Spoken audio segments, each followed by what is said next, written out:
You ever just look at a really complex machine and wonder, how in the world do all those bits and pieces, the gears, the levers, the pistons, how do they all know exactly what to do and when to do it? Well, it turns out there's this secret language, almost like a grammar of motion, that every machine follows. And over the next few minutes, we're going to learn how to speak it. Okay, so take a look at this. This is a classic beam engine. It's just a beautiful piece of engineering, right? A total symphony of moving parts, all working together to turn energy into something useful. But here's the thing. Underneath all that complexity, there's a really simple, elegant set of rules. So what's the fundamental idea that makes this whole thing tick?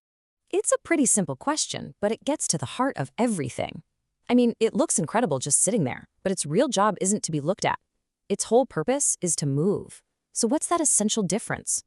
And here's the answer. It's all about this one key distinction. On one side, you have a structure. Think of a bridge or a building frame. Its parts are designed specifically not to move. Their only job is to carry loads. But on the other side, in a machine, the parts are supposed to move relative to each other. That motion is the entire point. It's how you get things done.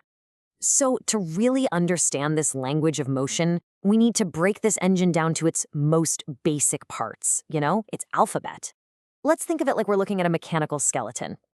First up, we have the bones. In the world of machines, any individual moving part is called a link. It could be a rod, a crank, a gear, even a piston and its rod if they're bolted together.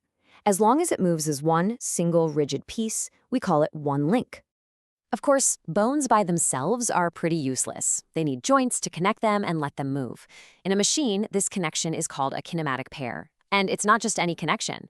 A pair's job is to control the motion in a very specific way. Think about a simple hinge on a door. It only lets the door swing. Or the slide on a drawer. It only lets it move in and out. And this right here is so important. A machine isn't just a random jumble of wiggling parts. The motion has to be definite, it has to be controlled, and it has to be repeatable, every single time. You need that piston to go in a perfectly straight line, not just kind of wander around. This is what we call constrained motion. Without it, you don't have a machine, you just have, well, a mess. And this slide really breaks down the three main tricks engineers use to get that control. First, you have completely constrained motion.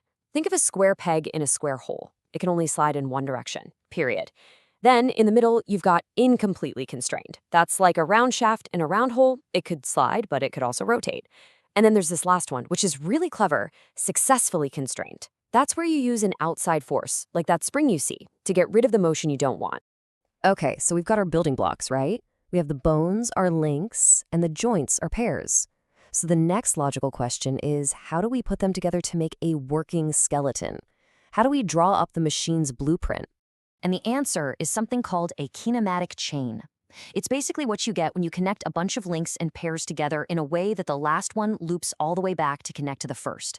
A bicycle chain is a perfect example. This is our basic blueprint. But as we're about to see, the exact number of links you use, well, it changes absolutely everything.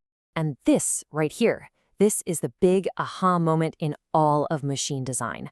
If you connect 3 links together in a loop, what do you get?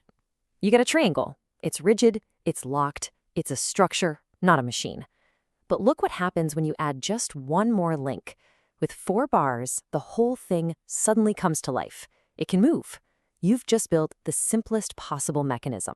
So we have our blueprint that can move, this 4-bar kinematic chain, but right now it's just kind of floating around in space. How do we turn it into a useful working mechanism that can actually, do something? The secret is almost ridiculously simple. You just have to fix one of the links. Just bolt one of them down to the ground or to a frame. The second you do that, your floating chain becomes a mechanism. Now you have a frame of reference, and the motion of all the other links becomes perfectly predictable. Okay, so now we have a real mechanism, but how do we drive it? How many motors or handles or inputs do we need to attach to get the exact output we want? This brings us to a really cool concept called degrees of freedom. Now, it sounds a little technical, but it's really just asking a simple question. How many separate controls do I need to know exactly where everything is? Think of a robot arm. Do you just need to control the shoulder joint or the shoulder and the elbow? That's its degrees of freedom. And for our simple 4-bar mechanism, the answer is just 1. And that's the beauty of it. You only need to control one of the links, just turn one crank, and the position and motion of every other link in the chain is completely locked in. One input, one predictable output. Simple as that. All right, now for the last big idea, and honestly, this one's a bit of a mind bender. We made our first mechanism by fixing one link of that 4-bar chain. But what happens if we unbolt that link and fix a different one instead? This powerful idea is called inversion. The concept is this. You take the exact same 4 links with the exact same lengths and joints, but by changing your point of view, by changing which link you decide is stationary, you can create a whole family of totally different mechanisms that do wildly different things. And this quote just captures the magic of it perfectly. The way the links move in relation to each other doesn't change at all, but their absolute motion, the actual path they trace through space, can be completely, drastically different. This is how that same simple 4-bar blueprint can become part of a steam locomotive's wheels, a car suspension, or one of those nodding pump jacks in an oil field. So the next time you see something move, a windshield wiper, a pair of pliers, a construction crane, don't just see the motion. Try to see the blueprint behind it. See the links, see the pairs, see the chain. Because if one simple 4-bar chain can be inverted to create so much variety, what other simple, elegant blueprints are hiding all around us, just waiting in plain sight?